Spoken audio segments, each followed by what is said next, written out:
Right. Hello, everyone. I hope you can hear me and you can see my screen, which should be saying Introduction to Validation. Yes, we can hear you loud and clear, and we can see your screen. Yes. Right. Thank you, Jeffrey. Right, everyone. Let's get started. And as we're going along, if you have any questions about anything that you hear, please type it into the chat channel, and Jeffrey will be watching the chat channel. And if he spots any questions, then he will interrupt me to try and help you where I can. There's also a section which is Q&A where you can type in questions, and if Jeffrey can answer them without having to interrupt me, he will type in your answer there. So please keep an eye on your chat and Q&A, and we will start now. If you can all please keep yourself muted while I'm busy giving the presentation, and switch off your videos, that would be very helpful because it lowers the bandwidth and helps us all to stay connected. Right, to start off, we have to understand what is validating about. Right, validating is about two things. Maintaining the mapping in accordance with the OSM standards and meeting the requirements of the teams in the field. Now, let me explain. All the mapping that we do is downloaded directly onto OpenStreetMap. And because of this, we have to meet the normal mapping features and requirements of OpenStreetMap so that it will be acceptable to them and it will be showing up on the map because we have tagged it correctly. If we tag them incorrectly, then OpenStreetMap doesn't recognize it, so it doesn't show it on the map. We also are doing this because we are humanitarian mappers.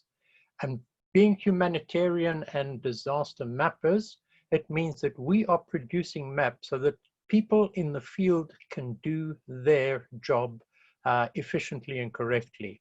So it's up to us to make sure that what we put on the map is going to be helpful and useful to them while they're working in the field.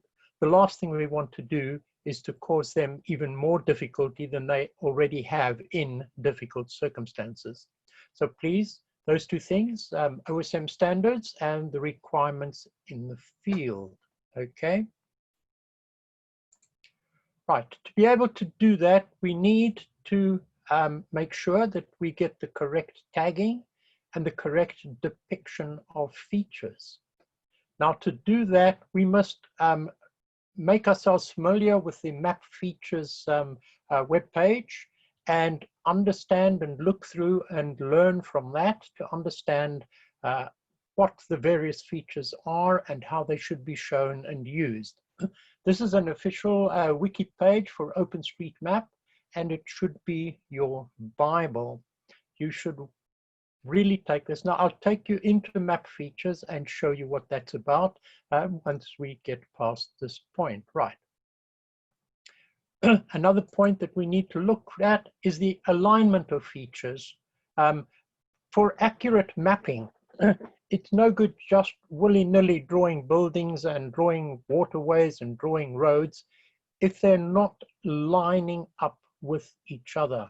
In other words, to have roads and rivers running through buildings, or the buildings appearing on the wrong side of the river, or the river crossing the road in the wrong place, all of these things really do not do the mapping justice.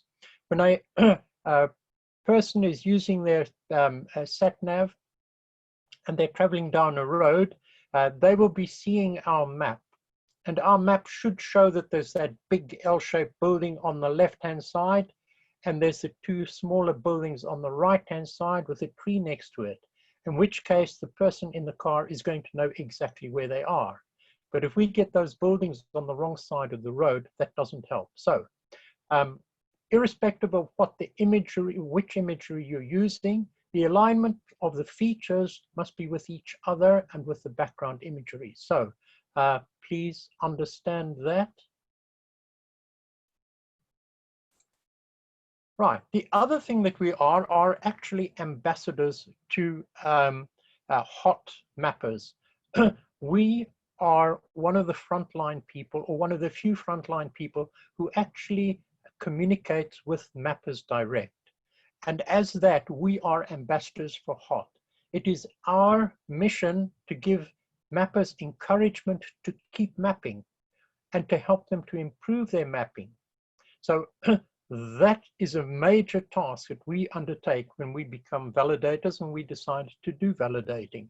We have to be polite at all times. Just remember, these people are starting off, they're beginners, starting off for the first time.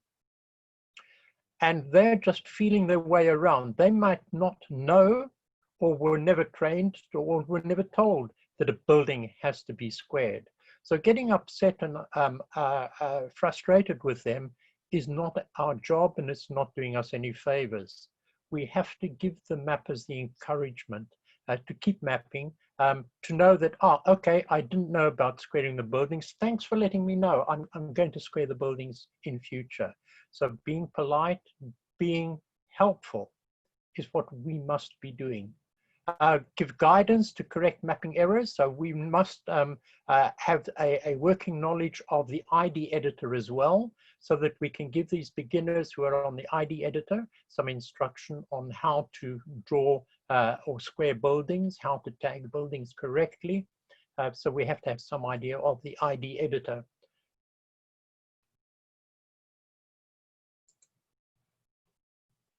Right. What is our target as validators? What are we aiming to do? And our first point is to concentrate on achieving quality over quantity. It's not very helpful to have them churning out building after building after building if those buildings don't make any sense, if they don't align to the roads, if they don't even look like buildings, or you've got waterways and rivers running through buildings, or buildings connected to roads, or roads that don't make any sense because you have a track that becomes a path, that becomes a track, that becomes an unclassified road, and somewhere in between you have a tertiary road. Those are not very helpful. So we're looking at quality. So please understand your map features, understand the map you're looking at. Now that's most important, understanding the map you're looking at. So please look at the map on OpenStreetMap, look at the map in your JOSM editor, and by all means compare the two, because what you're doing on JOSM may not look like what is appearing on OpenStreetMap. So please refer to that. If you've got dual screen, keep OpenStreetMap open and next to you while you're working on JOSM, because you can zoom out and see a lot more on the OpenStreetMap than you can in JOSM. So please do that as well, and that will help you. Right, now, our target, hot disaster activations are disasters that have just happened. And these are a matter of priority. They are very time sensitive. We need to get in there and check and make sure that the mapping that has been done is of a good standard, because the people in the field, the first responders who are rescuing people from the rubble, the teams that have gone in to rescue people who are stranded in floods, these are the people that need accurate mapping and quality mapping immediately, so that they can get out there and do their job. And we need to get in there quickly and help them to get that quality mapping as quickly as possible. How do we find that? Right, as soon as we open up our tasking manager, we look for any maps that have got urgent. Read the title, see if that is a disaster like a cyclone, a hurricane, a tornado, flooding, landslides, all of these, earthquakes, all of these will need our immediate attention. Please concentrate on the ones that are marked as urgent and help us out there and help the people in the field to do their job.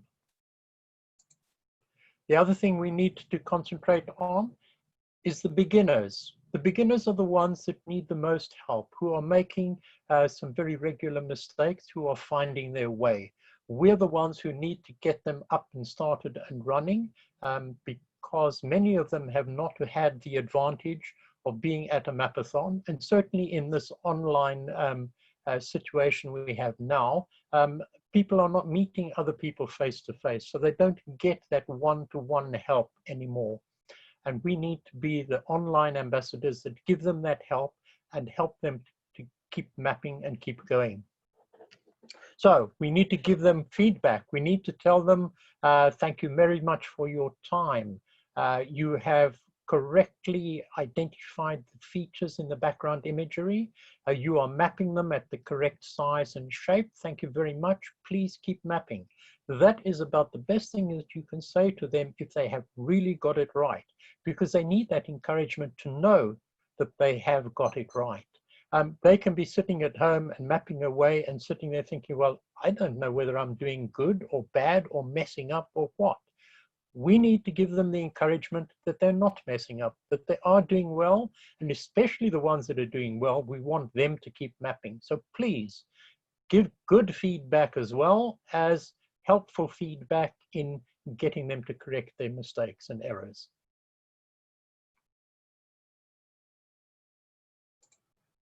Right, now, the two tools you're using mainly is the Tasking Manager and JOSM.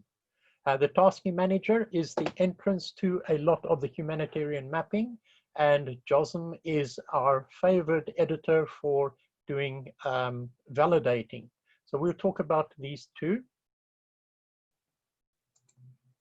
To start with, for your JOSM, here are a number of plugins that you should download and get onto your JOSM, loaded up on your JOSM. They will all come in very helpful.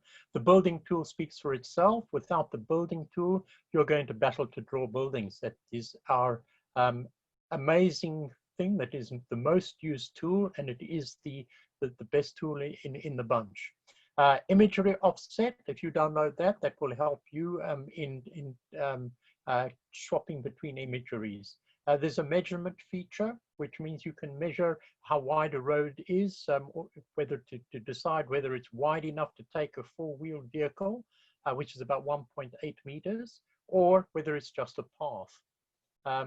You can also use that to measure the width of a river. If it's 10 meters wide, we should be putting riverbanks on either side of the mainstream flow. So that's your measurement tool. There's a terracer, which in formal cities and towns can be very useful, especially when you get rows and rows of terraced houses all joined together and they're all the same size. Well, that will quickly divide up any single building into 8, 10, 20 single units, whichever the case may be. Utils plugin 2 is an absolute must, and I'll show you those two on JOSM when we switch over to my JOSM. So that's your plugins that you should really get loaded up and have ready on your JOSM.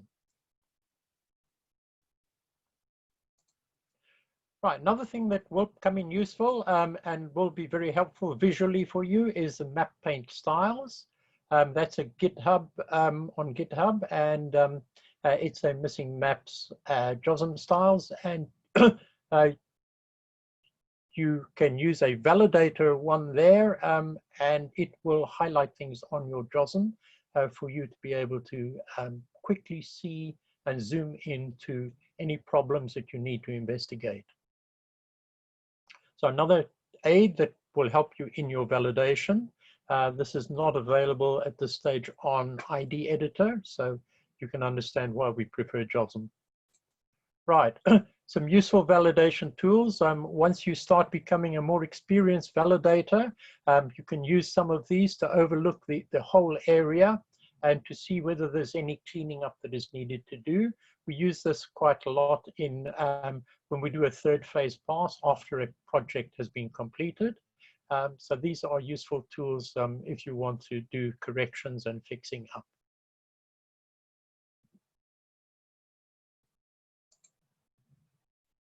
All right, let's get back to that there. So you can have a look at those.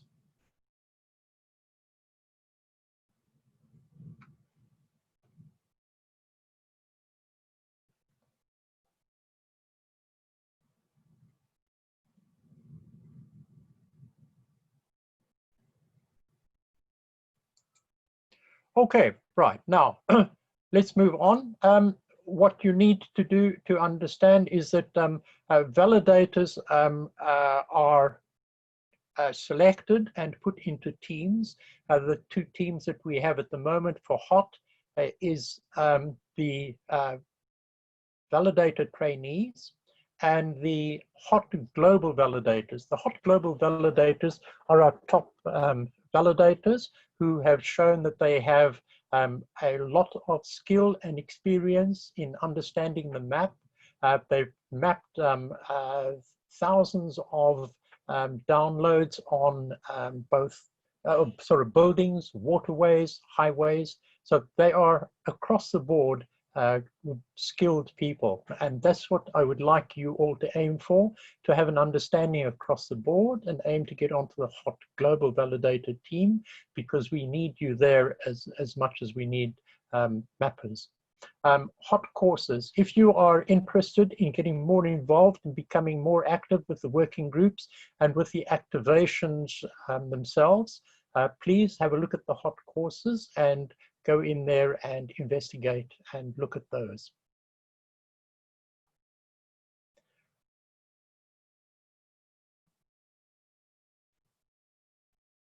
If you do want to become a validator, send in your request at the HOT validators request, and we will assess your skill and ability, and hopefully we will, if you have the right skills and qualifications, you'll certainly move up into the validators. But until then, please keep gaining as much experience as you can, because that is what turns you into a useful validator, is your experience with the mapping and your understanding of the mapping.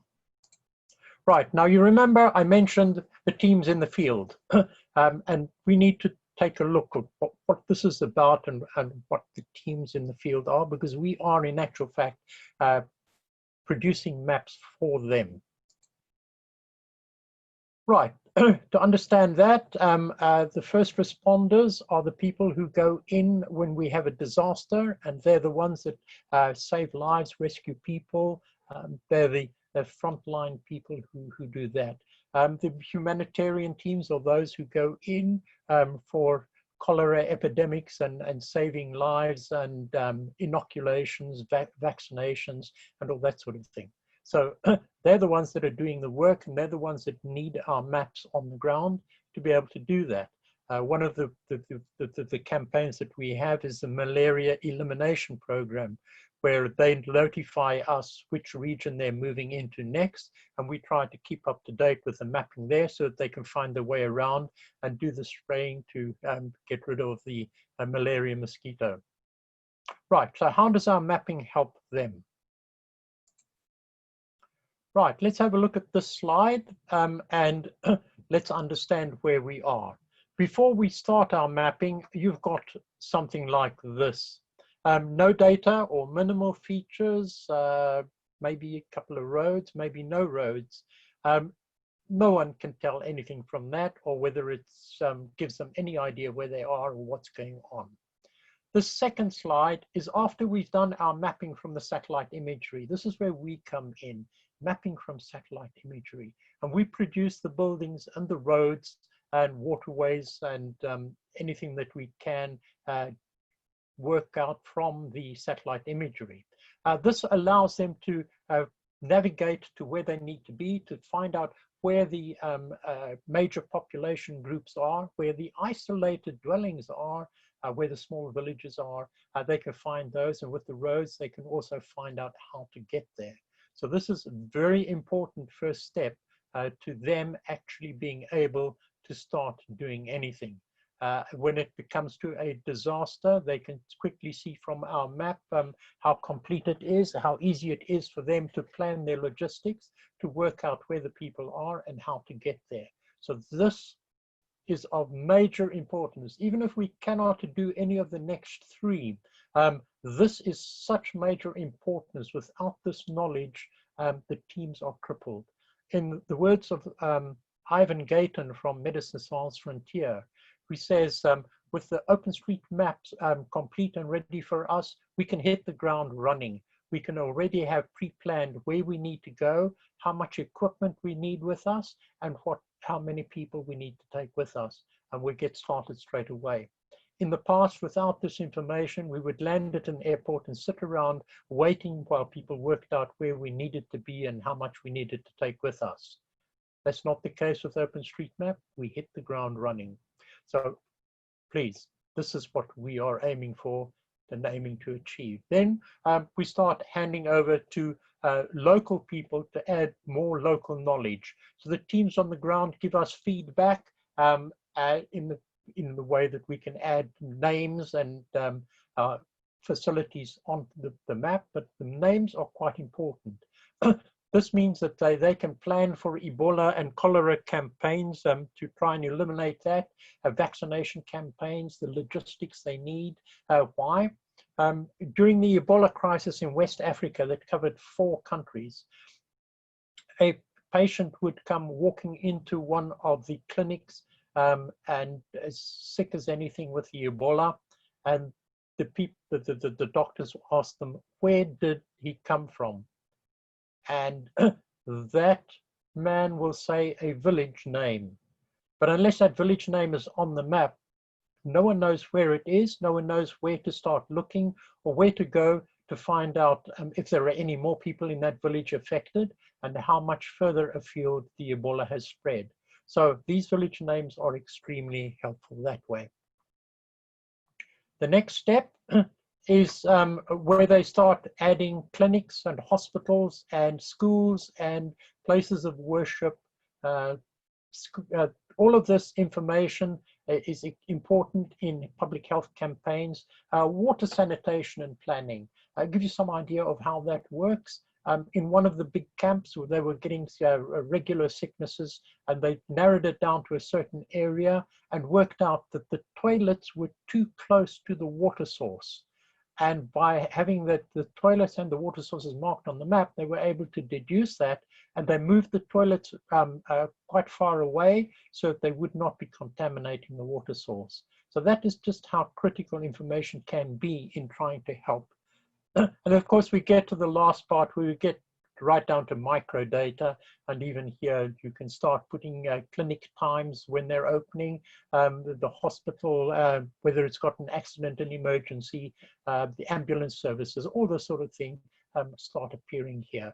So this is what we are planning. This is where you will be validating, and this is what you will be ascertaining is quality work, so that it forms the basis for all the rest to start happening.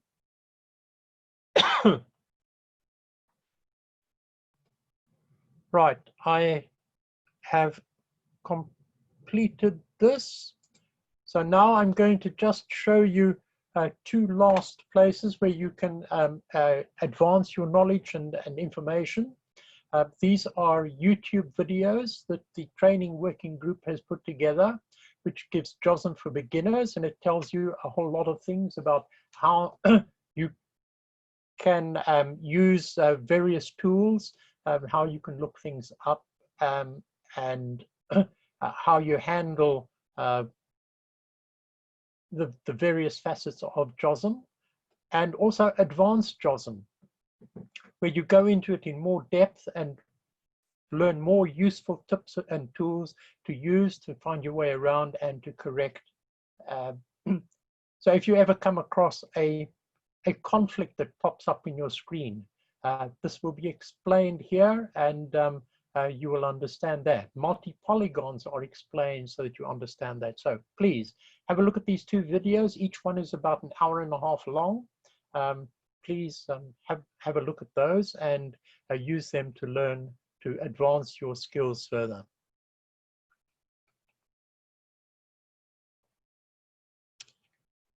Right, Jeffrey, are there any questions at this stage? Yes, we do have some questions. So the first one is, do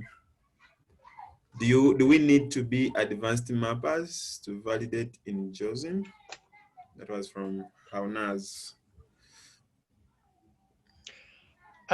Right, what I do is I look at your profile. I don't take Advanced Mapper as a guide to assessing a person for validator status. I have a look at their profile. I see how many buildings they've mapped, how many waterways they've mapped, and how many roads they have mapped. And I have a look at that to find out whether they have been mapping. I then take a look at whether they're regular mappers. Are they mapping every week, or are they just once or twice every month? So I have a look at things like that as well to see how good they are. I then go in and I actually take a look at your mapping to see whether you have an understanding of what you're doing, how you are assessing and what you're doing. Now, my way for you to judge whether you are ready to become a validator is if you just go in and you start mapping and you just map the features you can see, you're a mapper. You're a beginner mapper. If you're going in and you're mapping the features that you can see and you see that other people's mapping around you is not quite correct, and you're beginning to understand the mapping and understand what you're looking at. Once you're in there mapping and you start to correct some of the mapping that others have done and make it look more presentable by squaring buildings, by reshaping them to the correct size. When you start switching between imageries to find out which is the latest imagery and how you can best use the imagery and how to align it, then you're becoming an experienced mapper. As you go along and you are finding it quicker and easier to spot errors and mistakes and know how to fix them, you're becoming, to my mind, an advanced mapper, an experienced mapper, a skilled mapper. And that is what is the point where you start to become a validator. So use that as your idea of a guideline to become a validator, and please work towards this goal. It doesn't mean to say that you have to be an advanced mapper to become a validator trainee. I have quite a few intermediate mappers who are validator trainees who have shown exceptionally good skills in understanding the mapping and reading the background imagery and drawing things at the correct size and shape. So please don't just take that little indicator that says you're an advanced mapper. You may have become an advanced mapper using the ID editor, but that doesn't mean to say you're an advanced mapper using JOSM. I like advanced mappers who are using JOSM, but that doesn't mean to say that I will ignore you as an ID mapper either. Right. Yeah. Okay. Yeah, thank you, Raf. The next question is around field mapping. So Jerez is asking, how do we become a field mapper? If I'm based out in a country and have a lot of data, how can you share it to HOT? So those are two different questions from the same person. Okay, right. Field mapping is a totally different thing to validating. If you are interested in understanding more about field mapping, I think, Jeffrey, if you could just type into the chat how they can get in touch with you or Eureka to start talking about doing field mapping and how they can become involved with people who are already experienced in field mapping, so that they can learn how to, and they can start doing it for themselves. Okay, yeah, I'm sharing my contact there in the chat. The other question is from Becky. She's asking about the fix tool and the validation tool in JOSM. Yeah, she'd like to know what exactly fix, what does exactly fix does in the validation results. Because when she clicks fix, she wants to know what happens when she presses fix. Okay, right. I will come to that. I'm going to switch to my JOSM screen further on. And if I don't touch on that, if you can just give me a nudge, a reminder, then I'll explain that. But at this point, we're going to go to JOSM a bit later on, and we're going to look at the JOSM. So if that can just hold for the moment. Is there anything else? Nothing else. Thank you. Right. Okay. Thank you. Please bear with me while I change screens.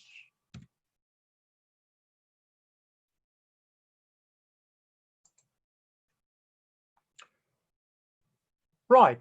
Hopefully, you can see my screen again with the map features shown. Yes, that's correct. Right. This is your Bible. This is what I was talking about map features. It's a wiki page. It is very useful, and it is a very, very user-friendly page as well. All of these features are clickable, so you will take you to the next stage for understanding.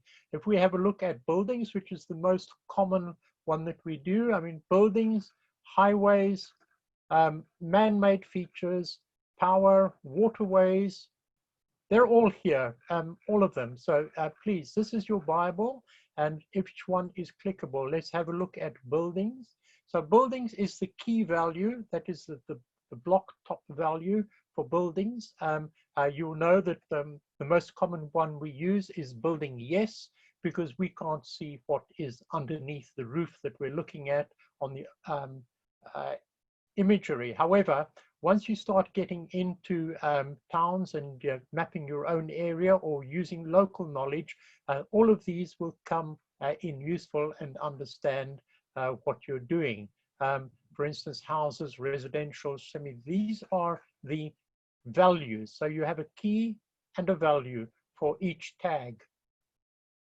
To give you some idea, here is a specialized tag for Mongolia, where their house is round. It's a round house or a yurt, which is really a tent. It can be permanent in one place, or they can move it as the seasons change. When the snows come down, they move into the villages. As the snows recede again, they move back out into the countryside, so they can take it with them. So these move around, they're called gers, and they're mapped as round buildings, building ger. That gives you some idea. Now, just to understand that this is not just the information you have, you can click on building, and you have all of this,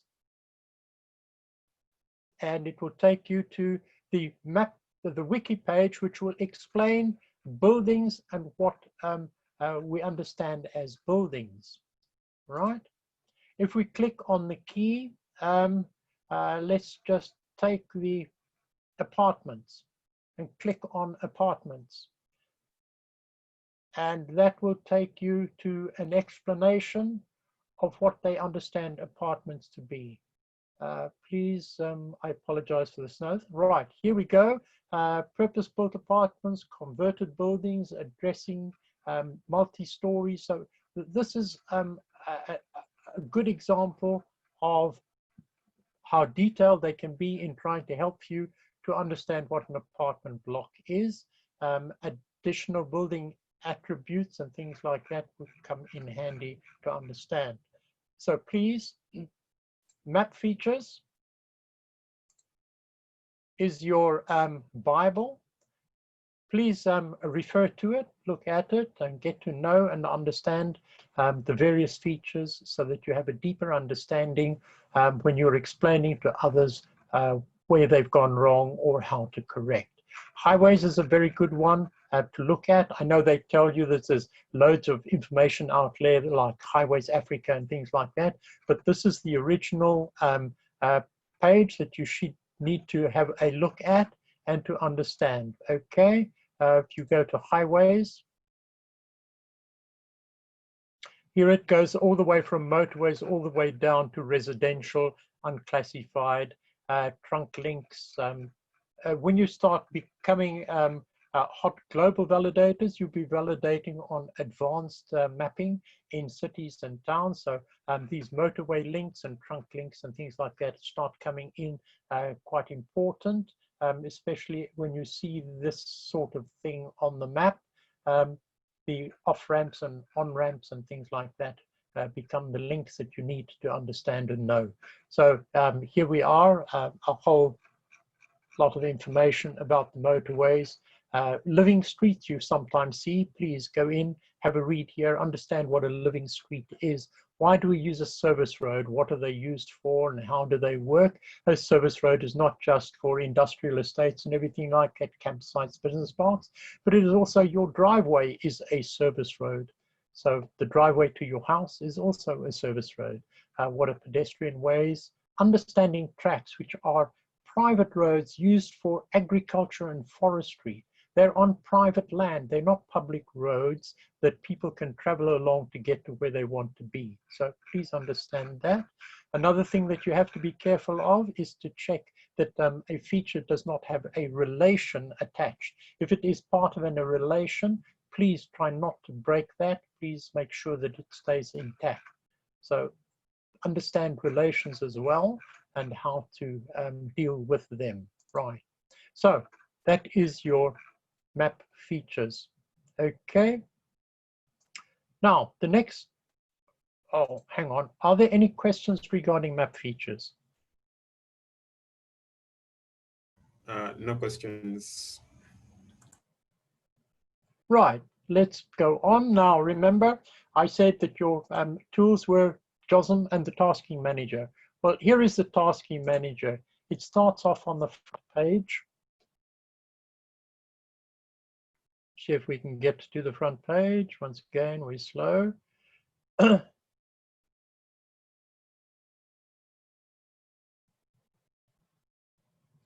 Okay, it gives us some data about what we are doing and how we are doing it. Sorry about the slowness. Please read up and understand a bit more about this and who uses our maps and some of the information involved.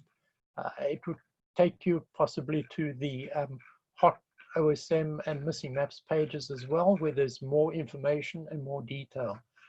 Right. We go to explore projects. Let's first of all go to your profile. So go to settings, and in your settings, you can set your interests, what you're interested in, disaster response, public health, water and sanitation, whatever it is you're interested in. This will help you to go to where you are or want to. If you want to map generally across and see everything, please don't fill in any of these so that it won't then sort of pre-select items for you. You don't have to fill in all of this detail, but it is helpful. Certainly, if you can let us know which country you're in, it gives us some idea of your time zone and what we are working on, and how soon we can expect a response from you. Another thing that you need to do is your default editor. If you are using JOSM regularly and that is your tool and preference use, mark JOSM as your preferential editor. But remember, you don't have to always map in JOSM. You will, in the tasking manager, be able to switch to ID editor if you need to have a look and see about things in the ID editor, or try out something so that you can instruct someone how to do it. Your language preference is also a good thing to do. They're busy. This is a work in progress. So become a validator is a work in progress. We're still working on that. You can get your notifications here, and that's what you need to know to start with and need to sign up with. Okay, and we go to explore projects.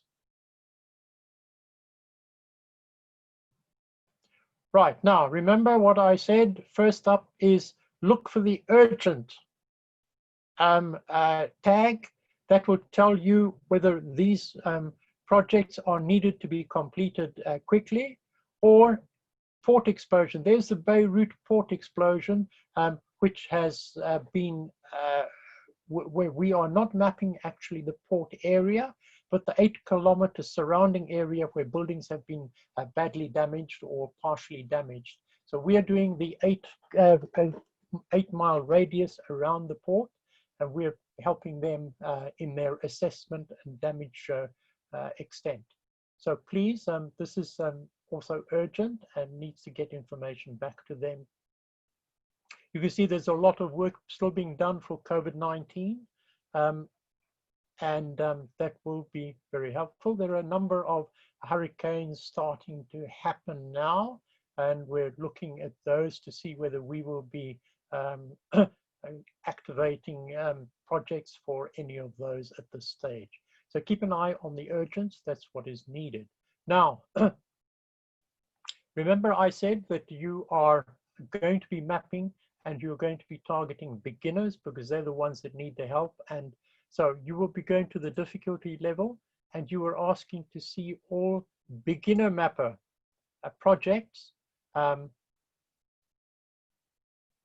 once again, we have a number of urgent ones, which are beginner mappers, but does not mean to say that the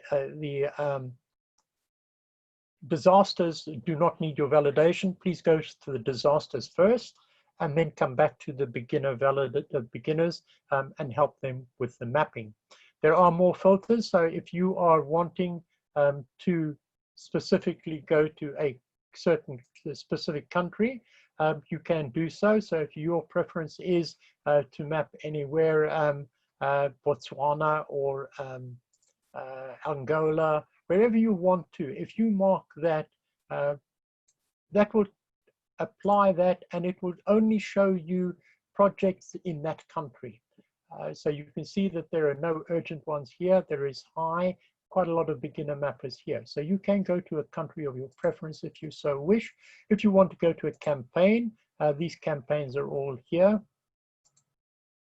And as you can see, there's the COVID-19 one. If you click on COVID-19, it will take you to all the COVID-19 projects that are on the go at the moment. Okay, the problem here is that I still have Brazil here. So that's not going to work because there aren't any projects in Brazil. So I'm going to clear the filters and just put in the campaign. COVID-19, apply. And there we have all the COVID-19s we can see here, where it's in Malawi, Jamaica, Peru. So we've got loads and loads here. And you can see there's quite a lot of pages of mapping that is needed here. Now, how do we understand? We've got a light gray area on the bar, which is not mapped. We have a dark gray area, which shows how much has been mapped. And we have the red area, which shows how much has been validated. So that's how you understand this bar across here. And we're looking for the ones that need validating, and I have got beginner mappers. So looking at an intermediate and advanced mapper one is not going to help. However, if you want to, and you do have the permissions to map in an intermediate mapper project, then it's very good to go in there and have a look and see how they have been mapping, so that you can better understand and improve your own mapping up to a more advanced intermediate level. Right, those are the filters.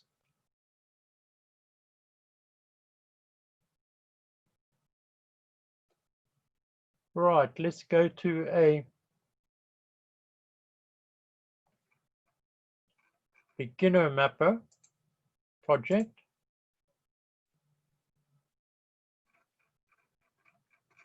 Let's find one that still has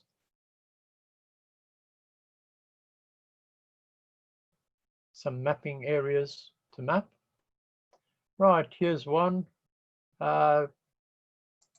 Yeah, let's go into this. This is Lilongwe in Africa, Malawi. And here we have, once again, the scale bar, which shows you what hasn't been mapped, what has been mapped, and what has been validated. Now, one of the things about the tasking manager is a lot of stuff is hidden underneath tags and under in hover over stats. So if you want to know what something is, hover over it and you'll possibly get something. Now, as in the scale bar here, it says 58% map, 10% validated, 0% bad imagery.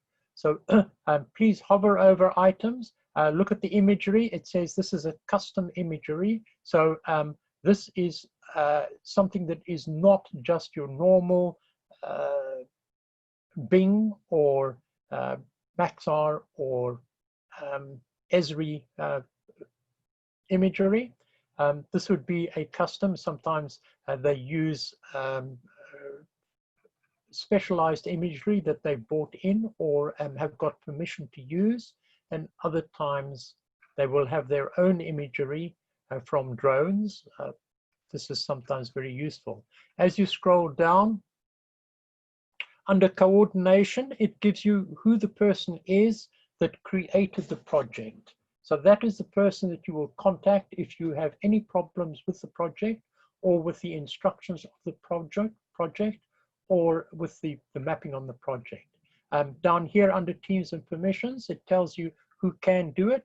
All users can map, so there will be beginner mappers as well as intermediate and advanced. But here you can, if you are intermediate or advanced level, you will be able to validate this project without being on a validation team. It's only if this says who can validate, it will say validation teams only, in which case it will state which validation teams can validate. If it says validation teams only and there's no validation teams, you can contact myself or Jeffrey, and we will contact the author of the project to fix that, because you can't say validation teams only without stating what the teams are. Right, questions and comments. If you have any questions or comments, it's good for you to come down here and read this, because you can see if there was any problems with this and what those issues were, so that you have a better understanding of what you're looking at.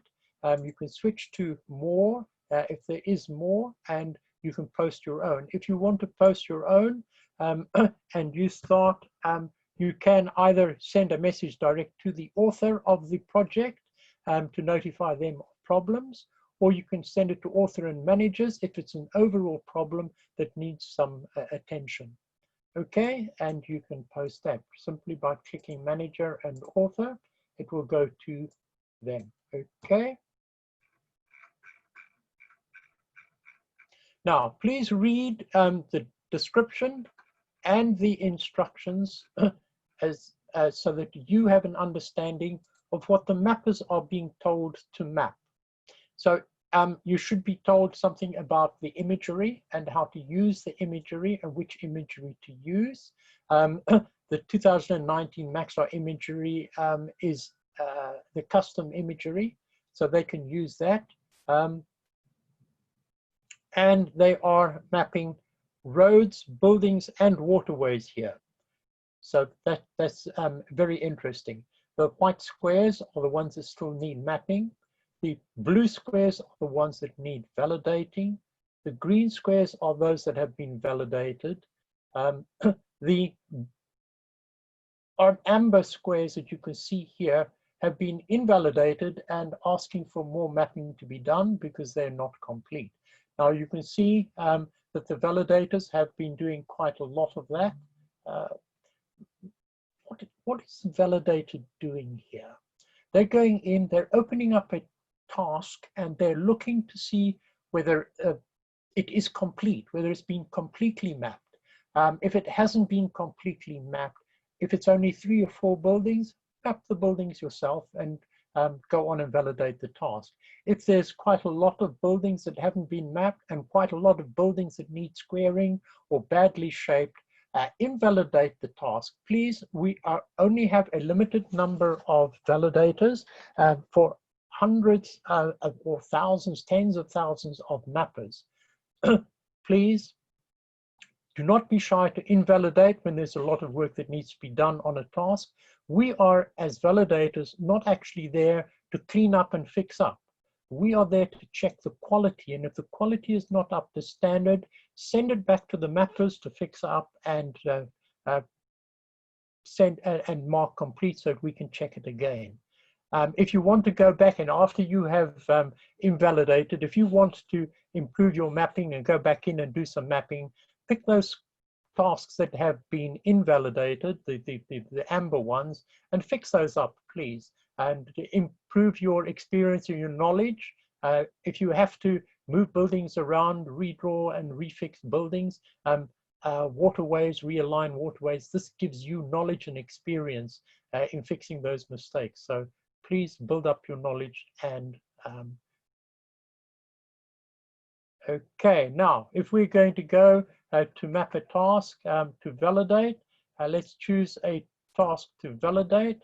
Before you do so, how do you find out who the beginners are? Here, you go to tasks, and in the tasks here, you can filter by ID or by username, okay? So if you are looking for a specific person, you've been validating in here, and you've noticed that a mapper is making an error, let's say not squaring their buildings. You want to come back here and check whether that mapper, how many tasks they have done and which those are.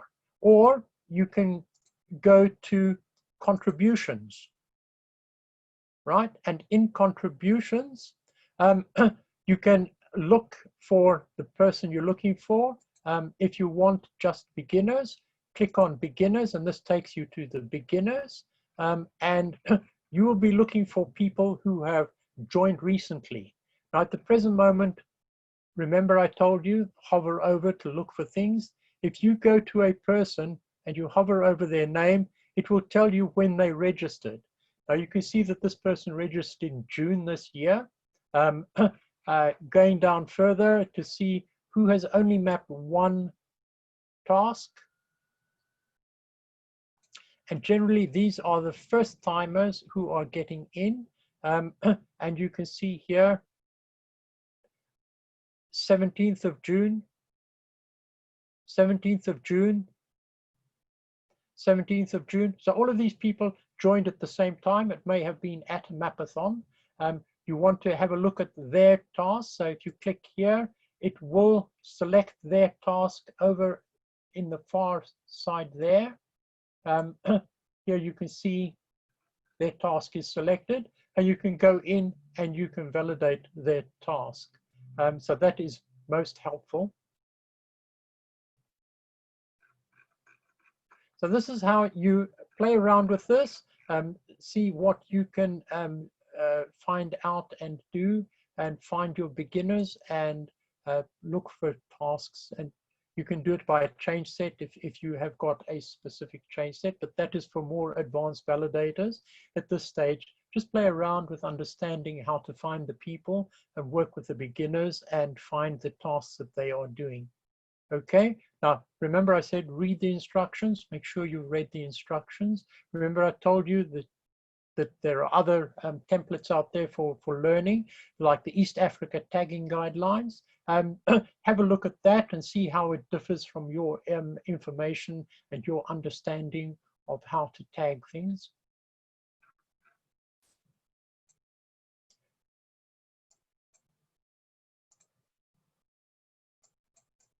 Right, let's go in and have a look at a task. And when we click validate the task, the first thing that's going to happen is it's going to transfer everything over to your editor of choice. Now remember I said you can switch between editors. If you want to look at this in ID editor, just click on here and select the ID editor before you click validate the selected task. In which case it will take you to the ID editor and not your editor of choice, JOSM. But you don't want to have to keep on changing this all the time. So if you go to your preferences and you choose JOSM as your editor, it will come up here each time. Clicking on validate selected task.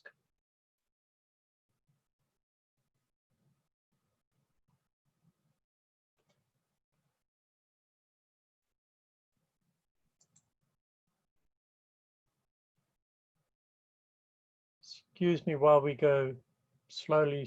You can see my JOSM starting up down at the bottom here. Are you okay to take any questions as it loads? I'm going to take some questions in a moment. Okay. All right, let me take the question now before I go on to this next stage. Yes, so the question is, what if I am validating a task and it turns out it wasn't mapped? Should I go ahead and map it myself, then validate? No, definitely not. If you find that part of the task or most of the task has not been mapped, then please invalidate it. It is very important for us to send a message back to the people who are coordinating the mapping and who are creating the projects to understand whether the training they have given has been adequate or not. The more tasks that we invalidate because they're getting it wrong shows up to them that the training of the beginners needs to be looked at, and they need to reconsider while they're doing that training, or they need to improve the instructions so that they understand better what they're doing. So it's important for us to invalidate tasks that are not done rather than spend loads and loads of time fixing them up.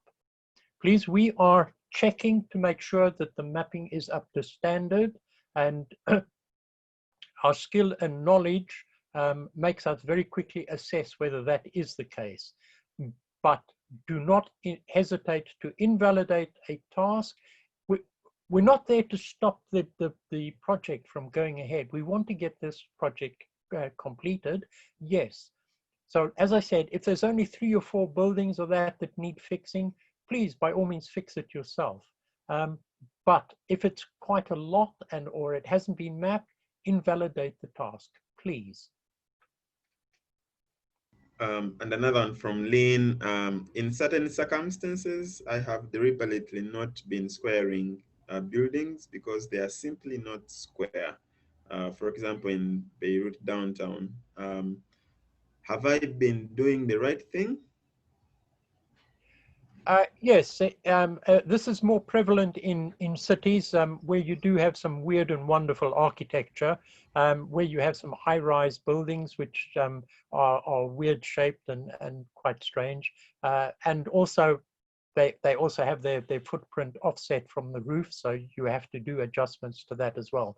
But by all means, if you are in a town or city and it has an unusual shape, then please stick to the unusual shape. That is quite correct. Don't square those buildings. But in most cases where beginners are mapping, the buildings should be squared. And the last one from Mercy, how do we invalidate a task? Okay, that's what I'm going to show you in the next screen that's up now at the moment. So is that the last question, Jeffrey? Yes, that was the last one. All right, I'm going to continue now on here. First of all, if we have a look at the map here, you can see that some tasks are locked with a black lock, and some are, and only one is locked with a red lock. Now, the red lock task is the one you are working on, and the black lock is what other people are working on. This is important so that you can see if anyone else is mapping or validating around you, so you can take that into account. So if you're making changes along the border of the task you're busy working on. So it's important to have a look at that and understand where you are. Now, on the right-hand side is a panel that you'll be using a lot of. Go to the history, have a look in the history to see if any of the mappers have made any comments or give you any information with regard to what has been happening on the task. In this case, one person has marked it as complete, and I have opened it up for validation. So that is the history. There's no information there. If you want to go back to the instructions are still here. You don't need to go back through to other pages to find the instructions. They are here. There's a time clock up here which tells you that there's 1 hour and 58 minutes left, and you have a 2-hour slot. This is because sometimes we get distracted and we go off and do something else, and we leave the task locked. Mappers leave the task locked. After 2 hours, it will unlock that task so that other people can come in and continue. So that's what the clock there is for. You do have the task number up here if you want to refer back to it, and you've got the project number if you need that as well for reference. So going back to the completion, this is what you need to know. If the task is really well mapped and you decide that the quality is good and it can be validated, you click on the yes button and submit that. If you want to say thank you to any specific mapper for the work they did, please put @ and the mapper's name and put your comment in here, and that will go to them when you submit the task. If, on the other hand, this has not been well mapped at all, click on no and click submit task, and this will invalidate the task and it will go back. Now, before you invalidate any task, I want you to fill in the comment section why you are invalidating, so that any other person can jump in and finish that and fix it up. If it needs a whole lot of building squaring, please say loads of buildings need squaring. If someone in JOSM could take a look at this, that would be very helpful. The reason why I suggest that, you would suggest that, is because JOSM can select multiple buildings and square them all at the same time. It has some very useful tools for doing that. So yes, please, in the comments, tell them why you're invalidating and what needs to be done to fix up the task to get it to validation stage. If you are busy here and the phone rings and you need to go away, so you need to leave this, you click on stop validation. Don't click on invalidate, don't click on submit, but click on stop validation. Stop validation will take you through back to your task selection page, and you can reselect that task or another task when you are coming back to it. Okay, now an interesting thing, if you are sending an email or a message to someone to tell them about a specific task, like the author or something like that, if you go to tasks on this task selection page, go to tasks, and you can see there's a link here. If you click on that link, that will copy the task link into your oh, come on, click. That will copy it onto your task, copy onto your, isn't it lovely when you forget words? Okay, so you copy that and you can paste it into anything. So if you're sending an email or a message or anything like that, you have got that link. If you want to open up again, you can see Control V, and there is the link that you have just copied. It's project 8697 and it's task number 598, and that will take you direct to that task or anyone else that you give the task to. Okay, so that's the easy way of selecting the task. How do you find the task? If you click on here, it should immediately highlight the task that you're on, and you can select that link to send. Are there any questions at this stage? No questions at this stage. Okay, lovely. Right. Bear with me. I'm going to change my screen again.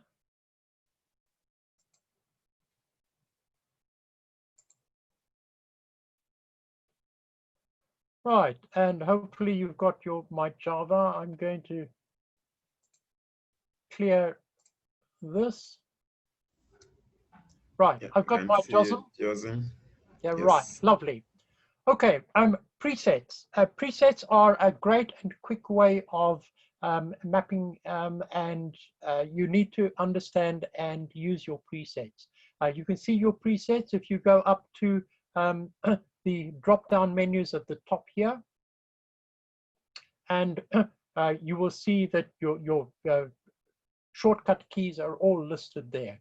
Learn shortcut keys. The two videos that I told you about, JOSM for basic JOSM and advanced JOSM videos, they will tell you about the preset keys and how to use them. So please, preset keys are very, very useful.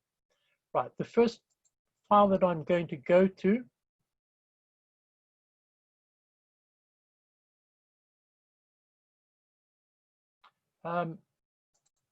is to understand the validator tool. I'm opening up a task here that has been recently validated, and it's one that I picked up on to show you that sometimes validators don't validate very well either at the same time. Now, first of all, this layer here, layers, I think Jeffrey does a very good job of explaining the layers in the basic JOSM video. So if you go there and read about what the layers are and how to use the layers, that would be very useful as well. I've got these authors opened. That is, you can open a layer from this side panel here, a list of people working on selected objects. Having the author here is very important to validation. It immediately tells you who drew a single feature, so that you can understand who it is that you're looking at and who to talk to.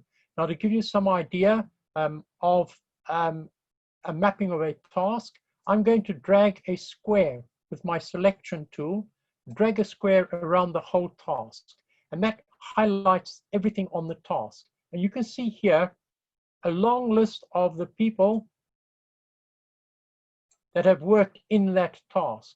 So the person that actually marks that task as complete is not the person you will message for everything.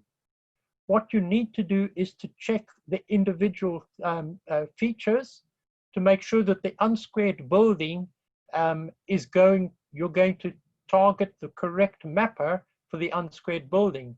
If the top mapper here is the one that marked this complete, but his work is good, and the mapper down below here is making mistakes, then you need to message this mapper and not the mapper that marked the task as complete. So please, the person that marked the task as complete is not necessarily the person who is making the most errors. Right, so we can see here all of these are selected, but how do you look at individual people. Okay, if you select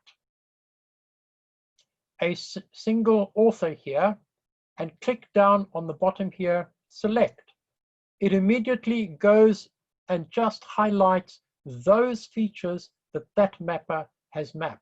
And you can go in and have a quick look and see whether these are looking okay. They seem to be looking okay. So that is very useful. And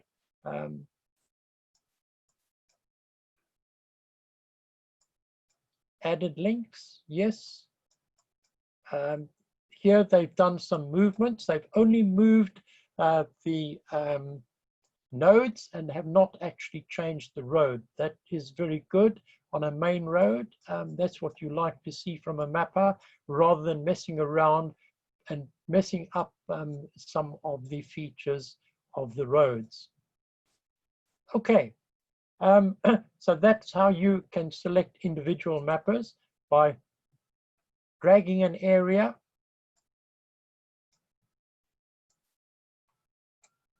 select the person, click select, and we can see that the items that this person has worked on either has been completely changed by someone else, so they're no longer existent in that mapper's name. So we can't really see what that mapper has done. Okay, there it is. They have moved or changed the power pylon. That's what they did. And that's the only thing that that mapper did on this entire project. Right, so that's how you find who is drawing and who is doing what. The other way to find the history of an item is to select that item and hold Control H on your keyboard.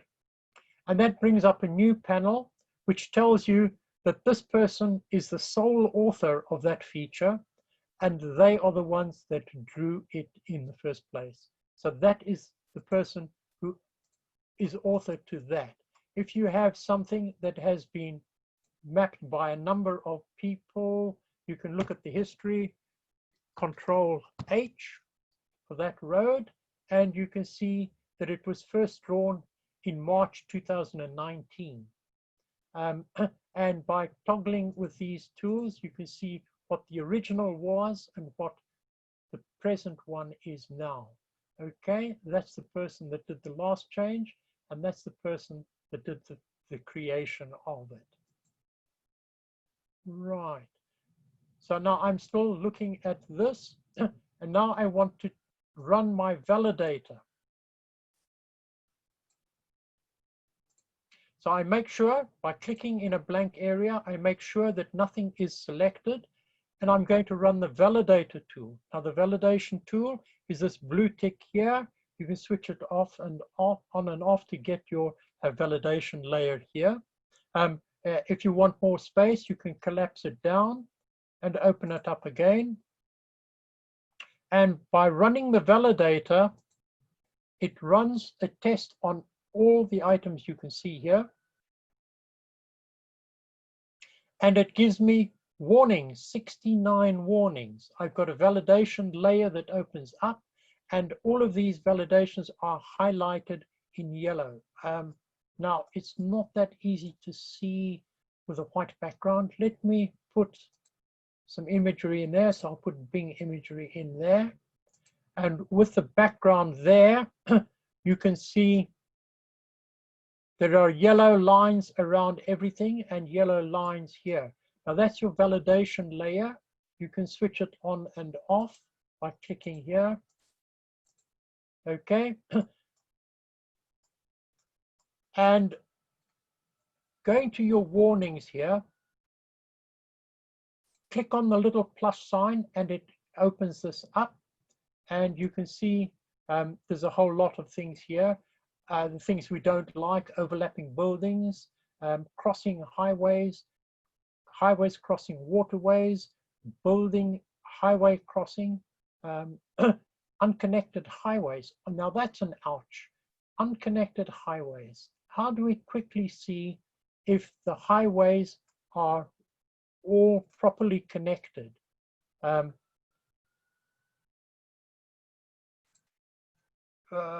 got to slow down now. I don't want to slow down. Okay.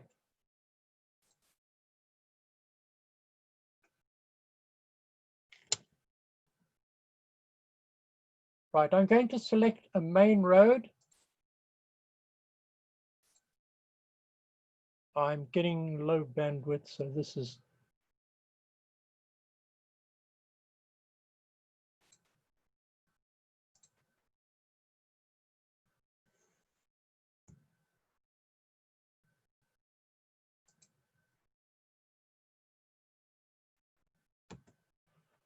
Right, folks, sorry, a low bandwidth in my area is slowing my JOSM down. Let's just see if I can go from here. Select this highway. Now I'm going to use my shift. I hold down the shift key. I hold down my control key, so shift and control, and I'm going to press the E button on my keyboard. Press E, and I suddenly see that everything lights up except a couple of individual items. So I want to zoom into them and have a look at what's happening there and why they aren't linked up. Now, here is where the problem appears to be, where the link isn't happening. Sorry for my slow JOSM.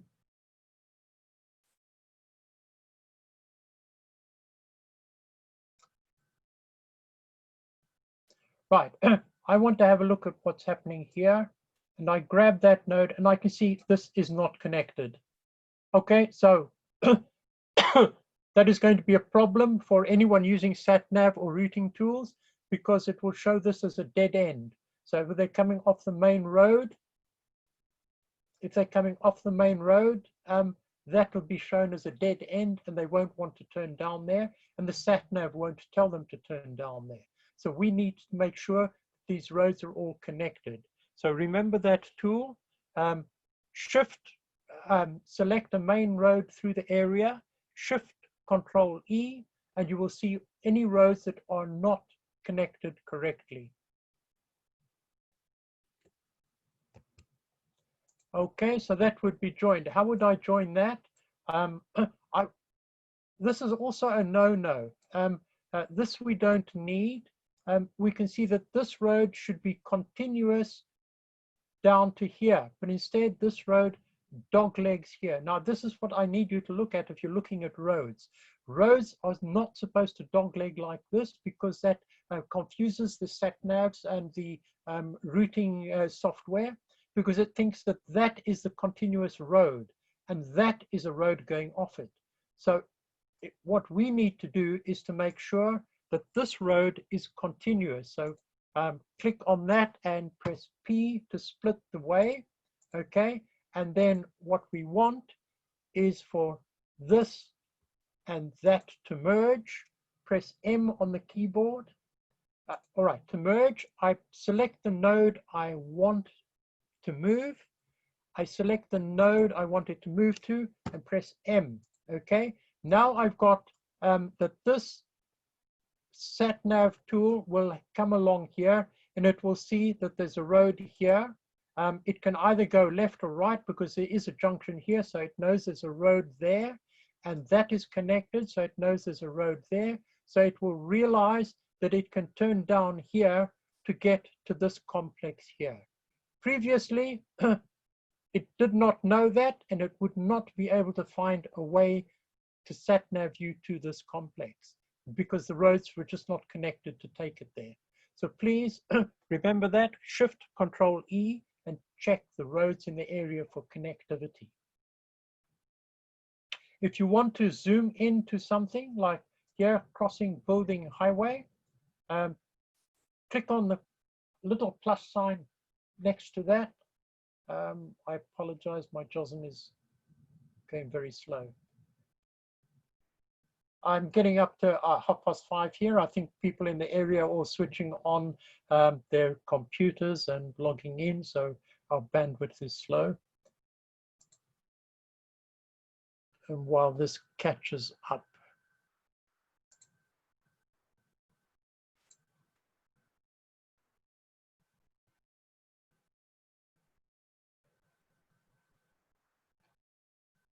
JOSM is out of memory. Okay, sorry folks, please bear with me while I sort the problem. I'm going to stop screen sharing if there are any questions at this stage.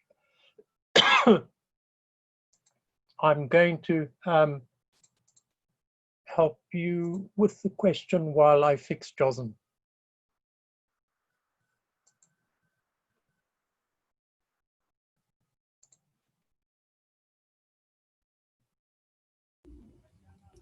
There's just a question on where can we find shortcuts, a document on shortcuts using JOSM. I think there is a cheat sheet which I can also share.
Right, hi, can you see my screen again? Yes, we can see it, JOSM. Okay, right. You asked a question about where do you see the shortcut keys. All right, if you have a look at the top, right up at the top, you can see all of these drop-down menus. And these are quite important. The tools is one that you use regularly, and you can see down to the side of the name, it gives you all the shortcut keys that you can be using and quickly managing your tools. Okay, and remember I told you that utils too. This is more tools. Here you have them. It gives you replace geometry, unglued relations. So there's a whole lot there. And once again, the shortcut keys.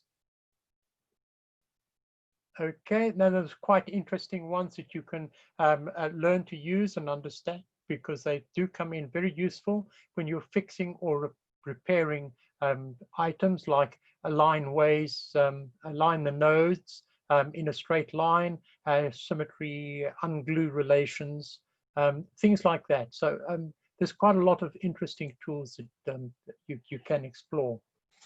Now, I ran the validation, and I was going to show you how to zoom in to a single task. So I'm taking you down to the validation again. Crossing highway buildings, I open that up. And if I highlight that and I right click, I can zoom direct to the problem. And here I can see that the problem is a building clashing with a road.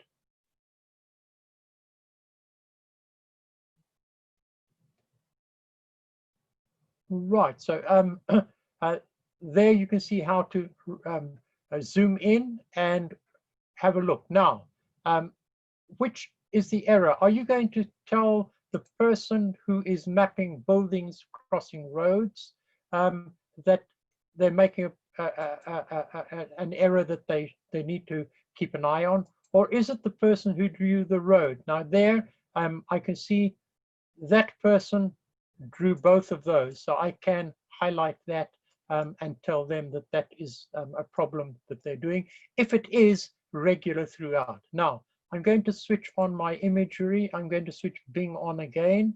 So I want to have a look. Is the building wrong or is the road wrong? Now I go up to here and I can switch off the validation yellow lines. I can switch off the cover, and I can see that the building is there, but I don't see any road there. So it's obviously the road is incorrect and shouldn't be there. So I can just get rid of the road without changing the building. So that would fix that problem. So it gives you some idea of, please check, don't just assume, please check what is the error before you try fixing something, before you send messages to people.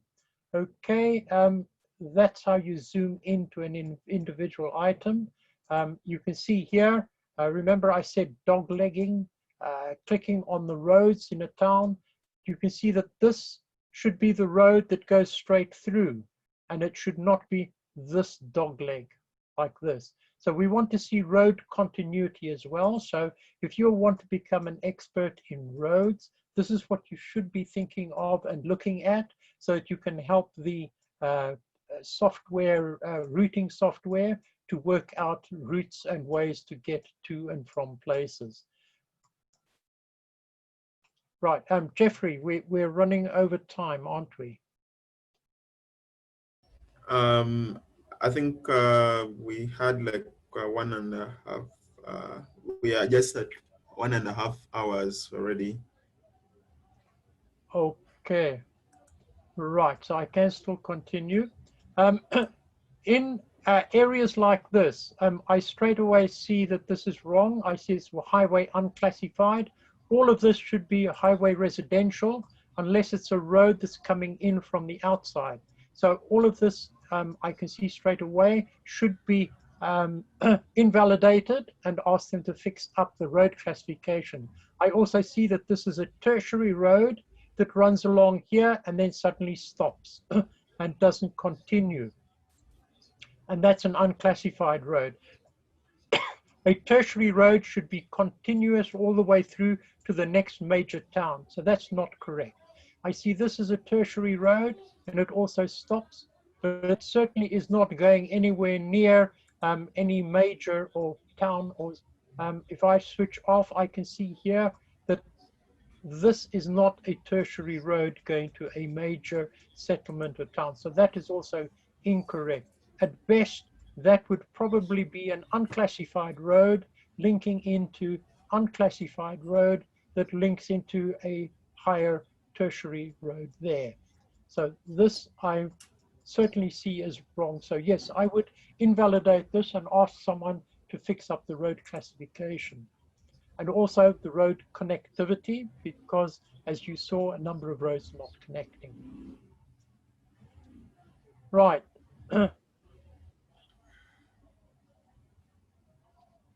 I'm going to move on now so that we stay with... There is a question from Beza. It's asking for more higher spatial accuracy. What can we do? What can we use as a resource rather than the image satellite? Is that something else they can use? No, but just remember, OpenStreetMap is limited because we have to keep the whole of OpenStreetMap copyright free so that anyone can use it and they can use it for free and they don't infringe copyrights, which is why we say, do not copy from anyone else's map. You have to produce, we have to produce our own work. And the same goes for the background imagery. Certain background imagery is released to us for free, and we are allowed to copy from that imagery directly onto OpenStreetMap. And that keeps OpenStreetMap completely free. Any other imagery, there is sharper imagery around that we could buy, but that we cannot use to copy from because that is copyrighted material. If you have to buy it, it's copyrighted. So anything that is copyrighted, we cannot use. So we just map with the information we have and that the tools and the imagery that we do have. Please don't start looking around and because we will start getting into a very, very deep hole of copyright infringements and copyright leases. So please don't do that.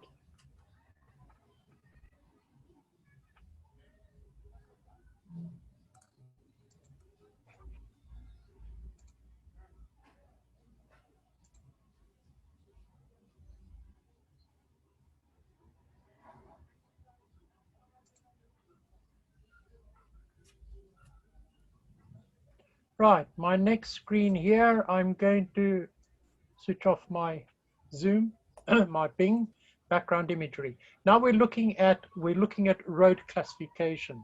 Now, when I look at something like this as a validator, I think, no. Why am I thinking, no? I can see things like this, little bits and pieces of unclassified road that don't link up to anything. That links up to a path, that links up to a track, but they don't link up to a road network. Now, unclassified road needs to be connected to a road network.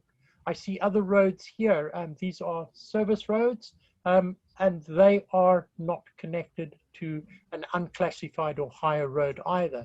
So these are all really worrying, that these little isolated roads and that are appearing here.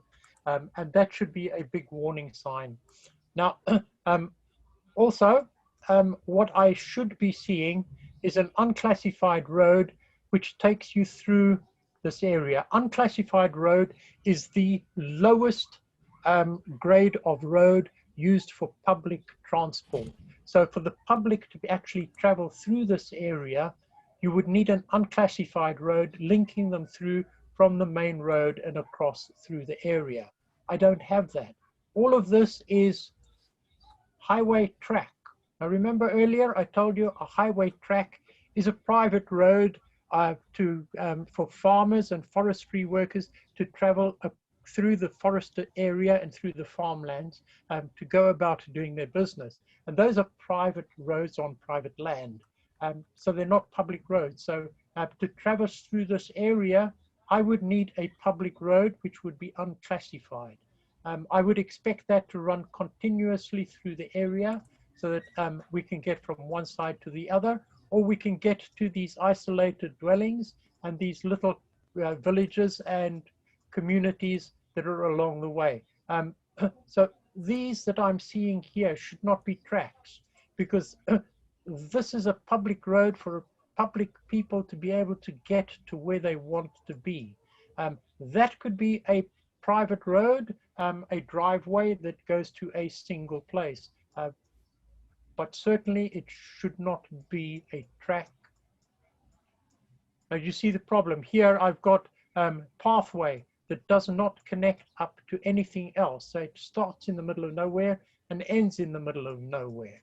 So we have a terminator situation who just drops out of the sky and starts walking along. This is not the way we draw maps. We need to connect them up to highways, to villages, to roads, so that they can get and find their way around continuous. Okay, now remember I also told you about the dog legging of road. Oh, here we go. Here's the dog leg. Look at this, cuts back on itself, back here and back to there. Now that is terrible for any routing software to be able to try and get itself going. And this is a track, and that's a path. So the path is going that way, the track is going this way. It's really quite confusing for software.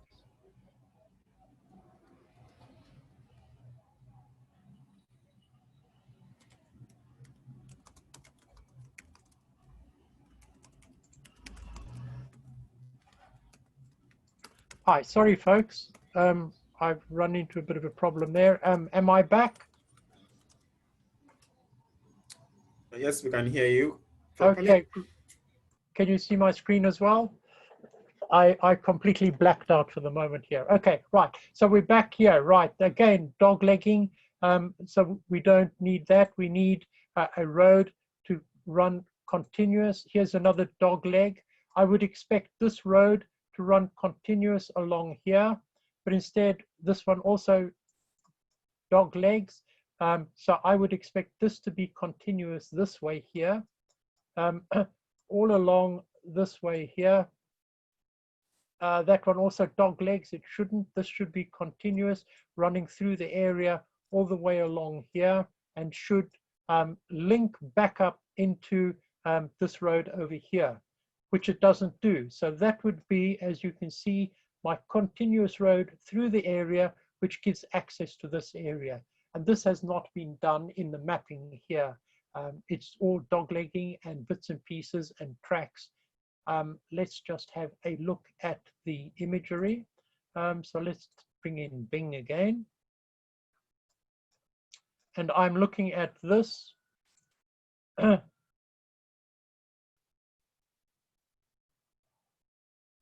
Highway track.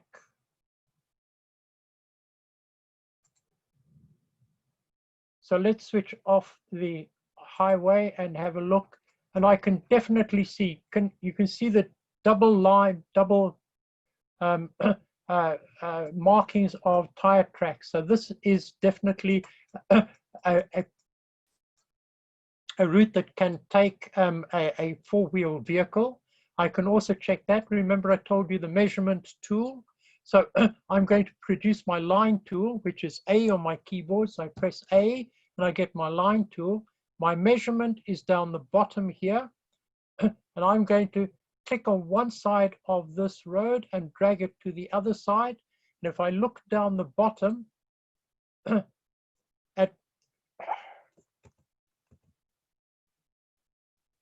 if I look down the bottom here, I will be able to see that that is 3 meters wide. So 4 meters wide. So that's easily take a car.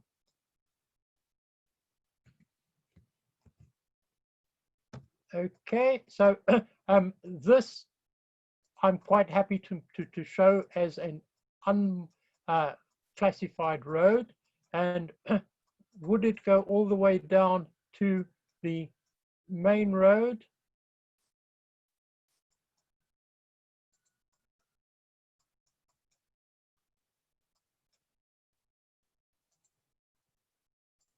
That would not be the case, because what I'm seeing here is a path. So this track is not actually a track that they've got shown here. This track is actually a path. How can we tell a path? It's very narrow, it's quite faint. Sometimes it's quite pronounced, but this is a path. And let's have a look at the width. 1 meter wide. That will not take a vehicle. So as you can see, that track is misleading. In actual fact, I would say the track actually goes down this way. Again, it seems to simmer out, so that is a track for the farmlands. The unclassified road would finish about here, giving access to all of these villages, and then it will become a track after that. So it does not take us all the way through the area, but it will give us access to all of these places, in which case this service road coming off here to this isolated dwelling, so that's the driveway, it must come off a public road. So this has to be an unclassified road for that to be a service road driveway. Okay? So please, unclassified roads in the area, please have a look at that and learn to understand how they traverse through areas and become public roads for people to get to where they're going. Are there any questions at this stage? Yes, there are some questions. One is, what do you do when you find hanging roads that don't connect to any main roads? The best thing for you to do is, with your understanding of roads, if you are busy doing your mapping and you come across these isolated little roads that are just hovering, then it's best for you to go in and actually have a look. Are they actually roads? Check if they're actually roads. If they're not, change them to a path or a track, if whatever they are. But certainly you go in and check that. You don't leave them just isolated like that. But if I switch off my background imagery, now I'm with the imagery, I have a look here. I want to see if there's anything more recent. I go and open up my Maxar imagery to see if that gives me a better and more recent understanding, and I can see that in actual fact it doesn't. That looks even less used than the Bing imagery. So I would think that that should not be an unclassified road at all.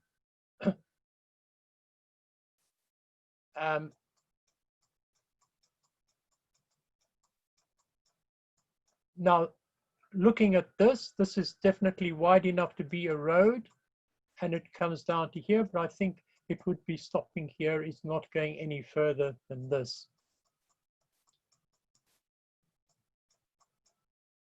Is this a road going on here, or? Now you see, I would see the road is continuing through here. I would not see that as the road. Okay, so I don't see that that is the road through there. I can certainly see that this is a road through here. Okay, so this needs quite a bit of fixing up and correcting. I can see the road carries on up through this way. I can see that there's a road coming down through here and down there. So having a look at that, this road goes up that way, and then this road goes up this way, but there isn't a road through there. So this definitely needs fixing up. This isolated piece I would investigate, because it doesn't just stop like that. So are these roads or paths? Is this a road? Please go in, check and have a look and fix up and link up if you can. So this is what I mean when I say understanding what you're looking at and understanding what you're mapping. Yeah, there is one from Michael. Is asking if the task is to map only buildings and their existing roads. While using the validation tool in JOSM, there are a lot of errors in the roads mapped. Are we meant to invalidate the task or validate it based on the instructions provided for the task? All right, yes. First of all, remember going back to the slideshow, I said that we were producing maps for the people in the field. And the thing that the people in the field have asked for is buildings. Now, it may be that they don't need the roads. They're not going in at this stage. What they're doing is an assessment of the population of the area and where they're located so that they can start planning for the amount of vaccines or the amount of equipment and staff that they're going to need to move into that area. So buildings are important. What I would ask you to do, if you come across a road that actually runs through the building, move the road off the building, but don't concentrate on fixing up all the roads. That may be done in a future project or another project. The bigger importance here was the buildings, and if they're only asking for buildings, please concentrate on the buildings. But if you're validating and you think the buildings are all okay, but the roads need to be moved slightly better to align with the buildings so that you have a better map, then please move those roads and fix those roads before you validate. You are validating the buildings, but you can check and do the roads at the same time. I will say yes. Does that help you to understand better? Yeah, I think that's Ralph. And there's just one more question from, which is asking, is it okay to delete the short hanging path or tracks during validation? Yes, right. A good point there. I'm glad you mentioned that. The rule with OpenStreetMap is that it is vandalism to remove an existing feature. The reason for that is that once you delete it, you lose the history. And we don't want to lose the history of items on the map at this stage. So please check the background imagery. If there is a road there, then please fix it up rather than delete it. If there is no road there, like I showed you at one point that there shouldn't be a road, if that road should be a path, then just split it away from the road and re-tag it as a path. Don't delete it. So if you can avoid it, please don't delete anything else. I'm going to show you a nifty way on your mapping. Let me open up here. I want to show you something how you can do this in JOSM, which you can't do in ID. If you have a building, I press B for my building tool, right? And I've got a building. You can see how quick and easy it is for those who have been drawing with ID. I've got the building, and the building, press my select tool, select the building, is already tagged. I don't need to tag it. So it does that. However, if I have a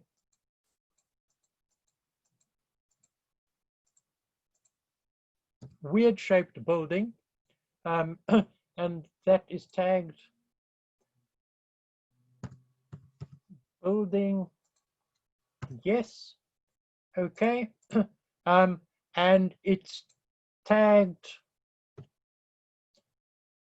differently. I can have it tagged anything. If I decide that that is not the correct shape of the building, but it's going to take too much work to fix that up, I can move it aside. I can press my building tool. I can draw my building the correct size and shape. Then I select the building, hold down my shift key so that I can select both. I've got both buildings selected. I hold down my shift key, my control key, and I press G. Okay, they're both new. Let's use one that's already existing.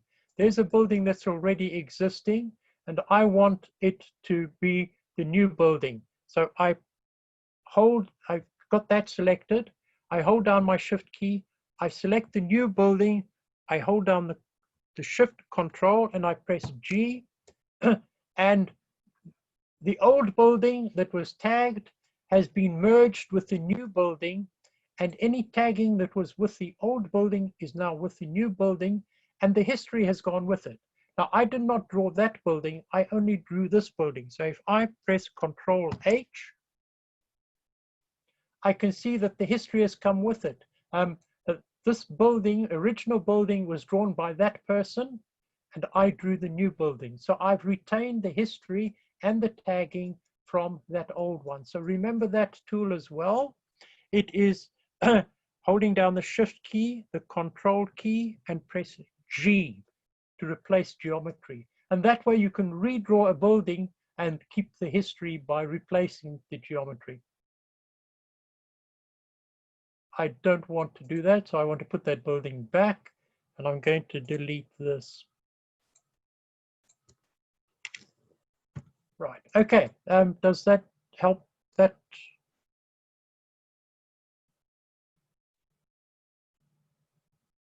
right, we're running short of time now, so I'm quickly going to change my screen again. Yeah.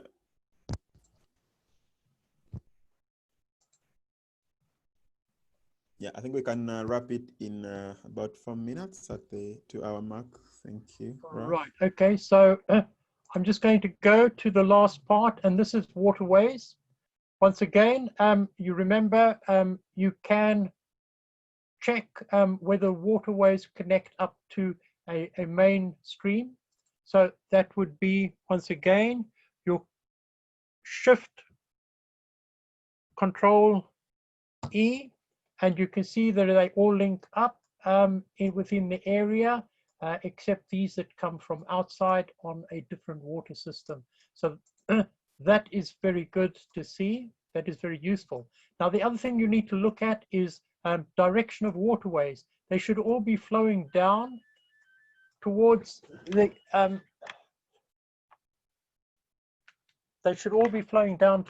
main waterway. And so direction is important, and also doglegging. We don't need to dogleg. It should all flow regular down through. So let's switch on the Bing. And I can see the main river down here, and I can see clearly that this should be flowing all the way down in this direction. So direction of flow is important. Also making sure that the connectivity is along the main channel of the waterway and not little link waterways being used as dog legs. Okay, so if I look at this river is the correct direction of flow. It starts at the high point and it flows down towards the waterway down there. So that is correct. I look here and I've got a waterway which is not flowing down in the correct direction. This is a peak here. Now I can see that simply by going to my imagery and selecting OpenStreetMap. Now OpenStreetMap gives me contours which have heights, and I can work out which are the valleys. So I can work out going down the valley is the direction of flow. So anything that's going in the opposite direction, like this one, here, is flowing up over the peak. This is a big round peak here, is flowing up over the peak and down the other side. So you can see here, this contours will very quickly help you. How do I get this contour sheet? I go to my imagery preferences up the top. So I go to imagery preferences, and I can select from here. I've got OpenStreetMap here. I can select OpenStreetMap and I can activate it onto my active layer. And once I've done that, I press OK, and then it will appear in my imagery here as an active layer that I can switch on and off. So there you have the contouring, which will help you in working out direction of flow of waterways. So continuous flow down towards the river with tributaries. Now you can see this piece here should be flowing down into the waterway. It's actually flowing up the hill and over the hill and down the other side, which is incorrect. So those are things that are wrong and should be invalidated. Last but not least is map paint styles.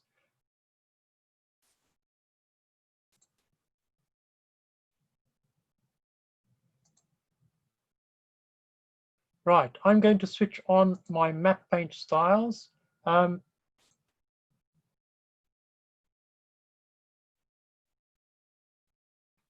And what I get is this sort of thing. I get little orange triangles that tell me that something is linked to something it shouldn't be linked to. I've got a building here that is linking onto this woods, and that's not correct. If I have buildings that are linking to roads, it will also show up. Let me give you an example. Select, Shift, select, merge, and you see it immediately shows up as a red triangle. Okay, now that tells you that that is incorrect. You can see red triangle, orange triangles. Now, if you're checking if a building is, all the buildings are building yes, then this is also easy. Let me just edit this and say this is house, okay? And you can see that my map paint styles immediately tells me that this is not tagged building yes. It's tagged differently, so I can investigate that as well to see why it's incorrectly tagged. If I have a building that is not tagged, then that will just show up as ordinary gray, okay? And that should be investigated as well, okay? Right, I'm going to stop now because we are going to run over time. Thank you very much for coming along, for showing your interest in validating. I hope you will build up your skill sets and your understanding of the map, and also how to get around, look for beginners and help for beginners. And please become validator. Send in your request to become a validator. We need as many validators as we can get. Thank you very much for your time and for sitting through this and listening carefully. It's a lot to go through, and many of it you will forget, but it will come back to you as you go. I think Jeffrey has done a video of this, so we may be able to post that and you can go back and check, or he can send the video to you so that you can go back and refresh your memories. Okay. Over to you, Jeffrey. Yes, thank you. So thank you very much, Ralph, and thank you everyone for attending this. So I hope it was useful information for you, and it will help us improve the quality of OpenStreetMap data. Yeah, these are regular webinars. We have them every 2 weeks. You can always check out on the schedule and be able to attend the next one if you want a refresher. But also, like Ralph mentioned, we shall be sharing the recorded version on our YouTube channel. So thank you so much, everyone, for attending, and yeah, enjoy the rest of your day wherever you are. Thank you.